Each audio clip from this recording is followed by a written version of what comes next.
Hello friends, आज के इस क्लास में हम देखने वाले हैं जून 24 में जो बेसिक मैथ्स का क्वेश्चन पेपर लिया गया था उसका सेक्शन ए का सॉल्यूशन। सेक्शन ए के सॉल्यूशन में हम कुछ लिखेंगे एमसीक्यू टाइप क्वेश्चंस, कुछ 1 और 2 सेंटेंस में आंसर देने वाले क्वेश्चंस, कुछ fill in the blanks type के क्वेश्चंस और match of pair true false type के क्वेश्चंस को हम आज अटेंड करने वाले हैं। तो शुरुआत करते हैं हमारे सेक्शन ए से। सेक्शन ए में हमारा जो पहला क्वेश्चन है वो कुछ इस तरह से है। For a pair of linear equation x plus 2y minus 4 equal to 0 and 2x plus 4y minus 12 equal to 0, ये दो जो पेयर दी गई है लाइंस की, उसके कितने सॉल्यूशन हो सकते हैं। तो इसके लिए हमें क्या करना पड़ेगा, हमने पहले यहाँ दो लाइन लिख दी है 1x plus 2y minus 4 equal to 0। उसमें से हमें a1 को लिखना है, a1 हमारा 1 रहता है, b1 की बात करूं 2 रहता है और c1 की बात करूं वो -4 लिखना होता है। लाइन 2 की बात करूं तो उसमें से हमें a2 मिलता है 2, b2 मिलता है 4 और c2 मिलता है -12। अब हम a1 अपॉन a2 यानी कि a1 और a2 का रेशियो निकालेंगे। सो a1 अपॉन a2 यानी कि 1 अपॉन 2 हमें लिखना होगा, यानी कि हमारा पहला रेशियो आया 1 अपॉन 2। दूसरे रेशियो की बात करूंगा, सो b1 अपॉन b2 यानी कि 2 अपॉन 4 लिखने से वो भी 1/2 मिल जाता है। बात करेंगे c1 अपॉन c2, तो c1 की वैल्यू मेरी -4 है और c2 की वैल्यू मेरी -12 है। सो यहाँ माइनस माइनस प्लस हो जाएगा और 4 3 जा 12 यानी कि c1 अपॉन c2 हमें मिलेगा 1/3। आप यहाँ देख सकते हो a1 upon a2 is equal to b1 upon b2 is not equal to c1 upon c2, यानी कि हमें जो दो लाइन दी गई है वो पैरेलल लाइन है और हम अगर दो ये पैरेलल लाइन लेते हैं तो वो कहाँ पे भी इंटरसेक्ट नहीं होती। सो यहाँ हमें कोई सॉल्यूशन मिलता नहीं है। सो हमारा आंसर रहेगा नो सॉल्यूशन, यानी कि क्वेश्चन ए में जो हमारा डी ऑप्शन है वो हमारा आंसर रहेगा। अब बात करते हैं हमारे सेकंड क्वेश्चंस की। तो our next questions, the discriminant of the quadratic equation 5x square minus 6x plus 1 equal to 0, यानी कि हमें जो इक्वेशन दिया गया है उसका डिस्क्रिमिनेंट हमें निकालना होगा। 5x square minus 6x plus 1 equal to 0 by comparing with ax square plus bx plus c, यानी कि कंपेयर करते समय हमें a की वैल्यू 5 मिलती है, b की वैल्यू -6 मिलती है और c की वैल्यू 1 मिल जाती है। अब डिस्क्रिमिनेंट का जो फॉर्मूला है वो हमें यूज करना है। So discriminant d is equal to b square minus 4ac आपको लिखना होगा। यहाँ पे देखेंगे b की वैल्यू, तो b की वैल्यू हमारी कितनी है -6, यानी कि -6 का स्क्वायर।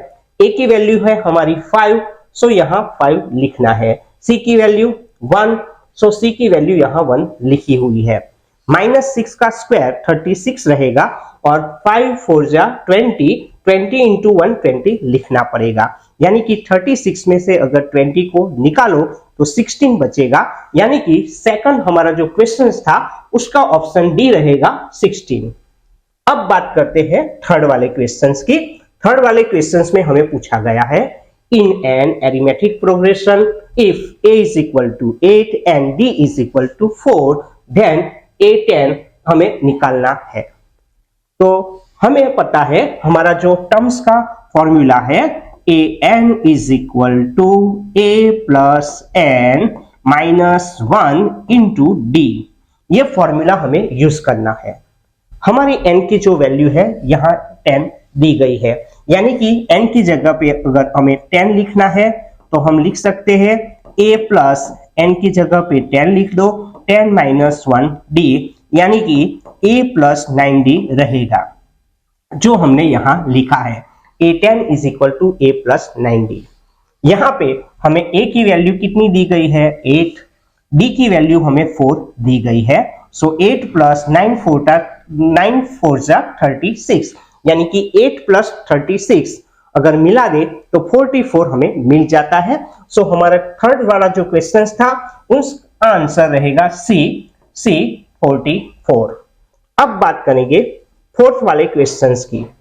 तो नेक्स्ट क्वेश्चंस है the perpendicular distance of 4 5 from the x axis, यानी कि ये जो पॉइंट है उसका एक्स एक्सिस के साथ डिस्टेंस कितना है। तो इस तरह का क्वेश्चंस हमने अगले वीडियो में भी देखा था। तो परपेंडिकुलर डिस्टेंस अगर निकालना है एक्स एक्सिस के साथ तो हमें वाई कोऑर्डिनेट का मोड लेना होगा। अगर एक्स एक्सिस के साथ किसी भी पॉइंट का डिस्टेंस निकालना हो तो वाई कोऑर्डिनेट का मोड लेते हैं। यहां पे वाई कोऑर्डिनेट्स कौन सा दिया गया है 5। सो 5 का मोड 5 मिलता है, यानी कि इस क्वेश्चंस में हमारा आंसर रहेगा सी 5। अब बात करूंगा 5 वाले क्वेश्चंस की। 5 वाला क्वेश्चंस है if sin theta is equal to cos theta, तो थीटा की वैल्यू कौन सी होगी। तो स्टूडेंट्स अगर आपको टेबल याद हो तो sin 45 एंड cos 45 की वैल्यू 1/√2 रहती है, यानी कि थीटा इज इक्वल टू 45, ये हमारा आंसर रहता है। अब बात करेंगे 6 वाले क्वेश्चंस की। 6 वाला क्वेश्चंस है समीशन fi xi, यानी कि sigma xi fi is equal to 144 and sigma fi is equal to 15। तो हमें उसका मीन निकालना है। तो मीन की फॉर्मूला आपको याद होनी चाहिए। मीन की फॉर्मूला है x bar is equal to sigma xi fi upon sigma fi। यहां पे सिग्मा xi fi हमें 144 दिया गया है, सिग्मा fi हमारा 50 दिया गया है। सो 145 को 50 के साथ डिवाइड करने से 2.88 हमें आंसर मिलता है, जो हमारा ऑप्शन डी रहता है। अब बात करूंगा 7 वाले क्वेश्चंस की। 7 वाला क्वेश्चंस है द एचसीएफ ऑफ 12, 15 और 21, यानी कि पहले 12 का हमें फैक्टर निकालना होगा। 12 का फैक्टर है 2 2 जा 4, 4 3 जा 12। 15 का फैक्टर की बात करूं तो 3 5 जा 15। 21 का फैक्टर होगा 3 7 जा 21। सभी में 3 कॉमन रहता है। सो एचसीएफ ऑफ 12, 15 एंड 21 वो 3 रहता है, जो हमारा आंसर होगा। 8 वाला क्वेश्चन था the sum of the zeros of quadratic polynomial x² minus 6x plus 1, यानी कि जो हमें ये क्वाड्रेटिक पोलिनोमियल दिया गया है उसके जो जीरोस है उसका सम निकालना है। तो ये बहुत इजी है। x² माइनस 6x प्लस 1 उसको हम ax² plus bx plus c के साथ कंपेयर करते हैं। तो हमारा a का वैल्यू रहेगा 1, b का रहेगा वैल्यू -6 और c का वैल्यू रहेगा 1। अब क्वाड्रेटिक पोलिनोमियल के जो जीरोस है उसका सम निकालने के लिए हमें फॉर्मूला यूज करना पड़ेगा। Sum of the zeros is equal to -b upon a, यानी कि ये फॉर्मूला आपको पहले लिखना है। उसमें आपको b की वैल्यू रख देनी है। b की वैल्यू मेरी -6 है, जो मैंने यहां रख दी है -6। a की वैल्यू मेरी 1 है, जो यहां मैंने a की वैल्यू 1 लिख दी है। So minus minus plus 6 upon 1 6 मिल जाता है, यानी कि हमें जो क्वाड्रेटिक पॉलिनोमियल दिया गया है उसके जीरोस का जो सम है वो यहां 6 मिलता है। अब बात करते हैं हमारे क्वेश्चंस नंबर 9 की। क्वेश्चंस नंबर 9 प्रोबेबिलिटी में से है। हमें P ऑफ A यानी कि A की प्रोबेबिलिटी 0.62 दी गई है और इवेंट A नॉट की प्रोबेबिलिटी हमें निकालनी है। सो A नॉट की प्रोबेबिलिटी का जो फॉर्मूला है वो आपको लिखना पड़ेगा।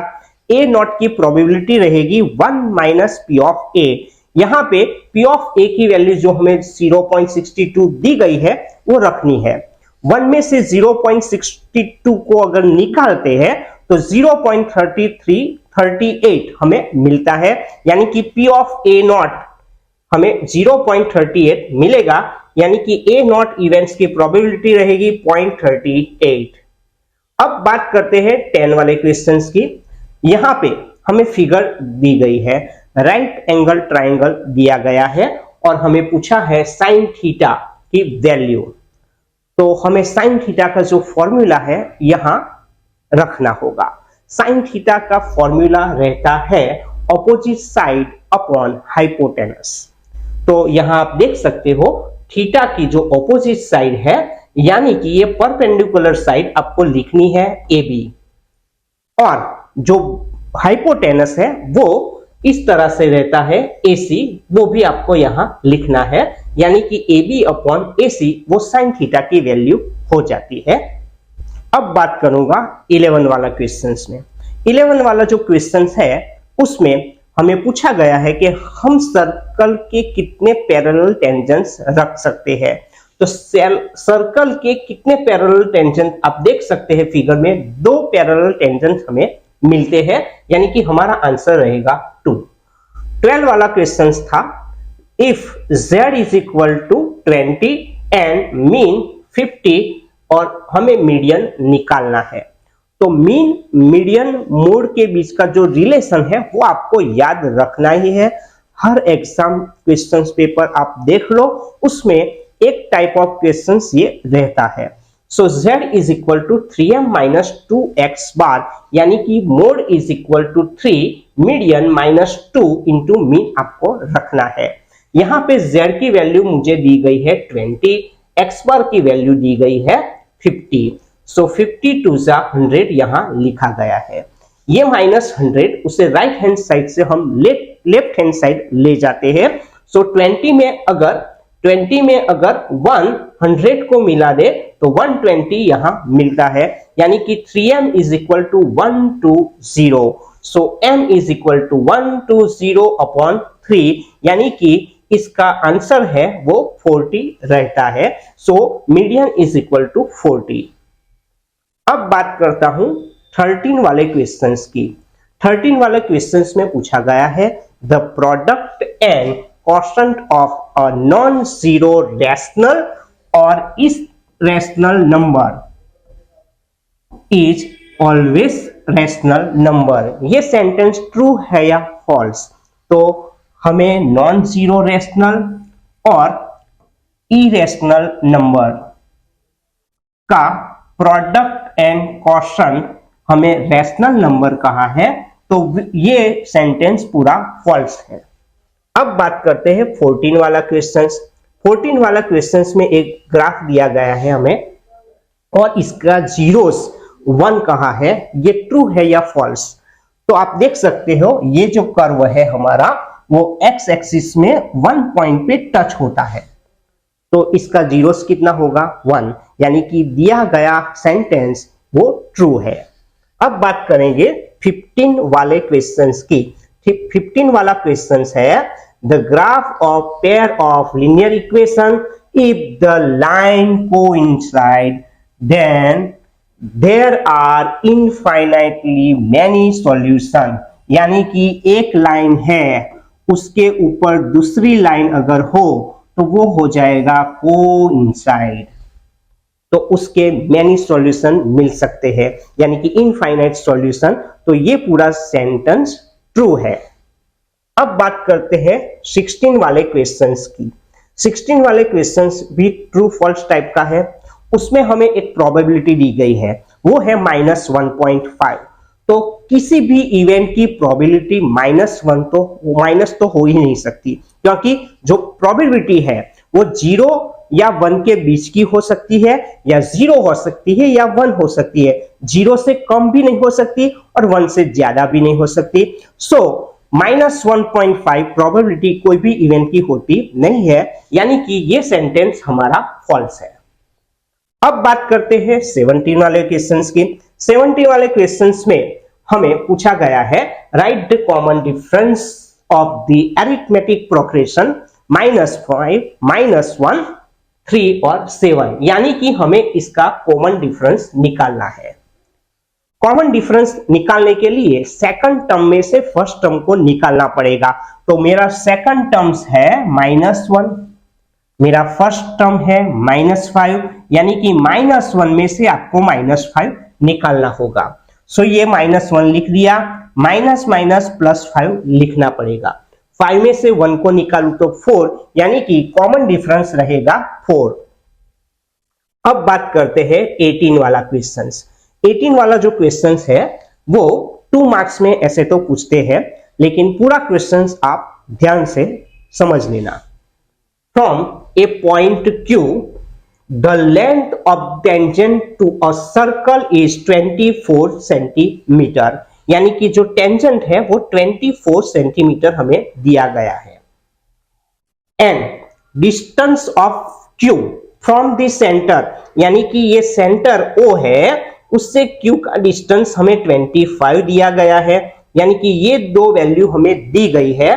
और क्वेश्चन है हमारा डायामीटर, कि इसका डायामीटर कितना होगा। एमसीक्यू टाइप या एक टाइप 1 मार्क्स के टाइप में ये क्वेश्चंस है, इसलिए आपको इजी मेथड बता देता हूं। आपको क्या करना पड़ेगा, जो ये रेडियस है, रेडियस उसको निकालना होगा। रेडियस निकालने के लिए आप क्या करेंगे, ये जो हाइपोटेनस है कितना दिया गया है 25, तो रूट में 25 का स्क्वायर कर दो, माइनस 24 का स्क्वायर कर दो, तो ये हो गया 625 minus 576 is equal to √49 is equal to 7, यानी कि इसका जो रेडियस है वो 7 सेंटीमीटर आता है। और हमें पूछा क्या गया है उसका डायमीटर, यानी कि रेडियस का डबल कर दो, तो 7 का डबल कर दूं तो कितना रहेगा 14। सो हमारा आंसर रहेगा 14 सेंटीमीटर, जो यहाँ पूरा हमने मेथड के साथ लिखा है, आप देख सकते हो। अब बात करेंगे 19 क्वेश्चंस की। 19 क्वेश्चंस में हमें पूछा है what is the sum of probabilities of all elementary events, यानी कि जितना भी एलिमेंट्री इवेंट्स है उनकी जो प्रोबेबिलिटी है उसका सम कितना होगा। तो आपको ये बात ध्यान में रखनी है कि जितनी भी प्रोबेबिलिटी अगर बनती है, जितने भी इवेंट्स होते हैं, उन सभी की प्रोबेबिलिटीज का अगर सम मिला दो तो वो ऑलवेज 1 ही रहता है। सो हमारा आंसर 1 रहता है। अब बात करते हैं 20 वाला क्वेश्चन। 20 वाला क्वेश्चन बहुत इजी था। उसमें क्लास मार्क हमें निकालना है 10 और 25 का। 10 और 25 का क्लास मार्क निकालने के लिए आपको लोअर लिमिट अपर लिमिट लिखनी होगी। इसकी लोअर लिमिट रहेगी 10, अपर लिमिट कितनी रहती है 25। अब क्या करेंगे, लोअर लिमिट में अपर लिमिट को ऐड कर देंगे, यानी कि 10 प्लस 25 कितना होगा 35, उसका आपको आधा करना है, यानी कि उसको 2 के साथ डिवाइड करना है। सो 35 को 2 के साथ डिवाइड करते हैं तो 70.5 हमें क्लास मार्क मिल जाता है। फिर से बताता हूं, लोअर मार्क्स प्लस अपर मार्क्स, जो लोअर लिमिट होती है और अपर लिमिट होती है उनका सम करना होगा, यानी कि उनको ऐड करना होगा। 10 प्लस 25 कितना बचेगा 35। 35 को 2 के साथ डिवाइड करने से 17.5 हमें आंसर मिल जाता है। अब बात करते हैं match of the pairs type के क्वेश्चंस की। 21 वाला क्वेश्चन ये बहुत बार बोर्ड में पूछा गया है। The length of the arc a sector of an angle theta. Length of arc वो रहता है पाई आर थीटा अपॉन 180, यानी कि 1 का आंसर रहेगा c. The circumference of the circle, तो सर्कमफेरेंस सर्कल का 2 पाई आर रहता है। अगर आपको 2 पाई आर ऑप्शन नहीं दिया गया तो आपको दूसरा ऑप्शन चूज करना है। पाई ब्रैकेट में 2r रहता है, 2r यानी कि डायमीटर, यानी कि हम circumference of the circle pi D या 2 पाई आर लिख सकते हैं, लेकिन इस क्वेश्चंस में यहां पे जो ऑप्शन दिया गया है वो 2 पाई आर है। सो हमारा ऑप्शन जो है circumference of circle 2 pi r, यानी कि ए ऑप्शन रहता है। अब बात करते हैं 23 वाले क्वेश्चंस की। 23 वाला क्वेश्चंस है CSA curve surface area of the sphere with radius 5 centimetre, यानी कि curve surface area of sphere हमें लिखना है। तो उसका जो फॉर्मूला है वो 4 पाई आर स्क्वायर है, जो हमें पहले लिख लेना है। यहाँ curve surface area of the sphere 4 pi r square हमने लिख दिया है। यहाँ पे पाई की वैल्यू हमें रखनी नहीं है क्योंकि ऑप्शन में पाई रिलेटेड हमें आंसर दिया गया है। सो 4 पाई तो हमें लिखना है। रेडियस हमें 5 दी गई है, सो आर की वैल्यू यहाँ पे 5 रखनी होगी।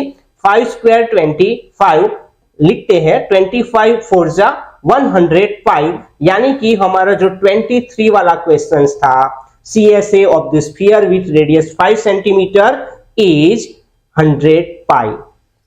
अब बात करूंगा volume of the cylinder with height 8 centimetre and radius 5 centimetre. Height 8 centimetre और रेडियस 5 सेंटीमीटर लेके वॉल्यूम ऑफ दिस सिलेंडर हमें निकालना है। तो इसमें भी हमें पाई रिलेटेड ऑप्शन चूज करना पड़ेगा। तो मैं क्या करूंगा, पहले तो मैंने हाइट और रेडियस यहां लिख दी है। आप देख सकते हैं हाइट 8 सेंटीमीटर दी गई है, रेडियस 5 सेंटीमीटर दिया गया है, और हमें फाइंड क्या करना है, volume of the cylinder. Volume of the cylinder का जो फॉर्मूला है वो यहां आपको रखना है। Volume of the cylinder is equal to pi r square h, जो हमने यहां लिखा है। आर की वैल्यू मेरी 5 है और एच की वैल्यू मेरी 8 है। सो 5 का स्क्वायर 25 रहेगा। 25 को अगर 8 के साथ मल्टीप्लाई करेंगे तो 200 मिलता है, और हमारा आंसर रहेगा 200 पाई, यानी कि जो हमें टेबल दिया गया है उसमें 200 पाई हमारा ए ऑप्शन है। सो 24 क्वेश्चंस का आंसर रहेगा ए 200 पाई। दोस्तों, अगर आपको ये वीडियो अच्छा लगा है तो इसे लाइक कर दीजिए और अपने फ्रेंड्स के साथ, अपने रिलेटिव के साथ, अपने क्लासमेट के साथ इसे शेयर कीजिए और हमारी चैनल को सब्सक्राइब कीजिए।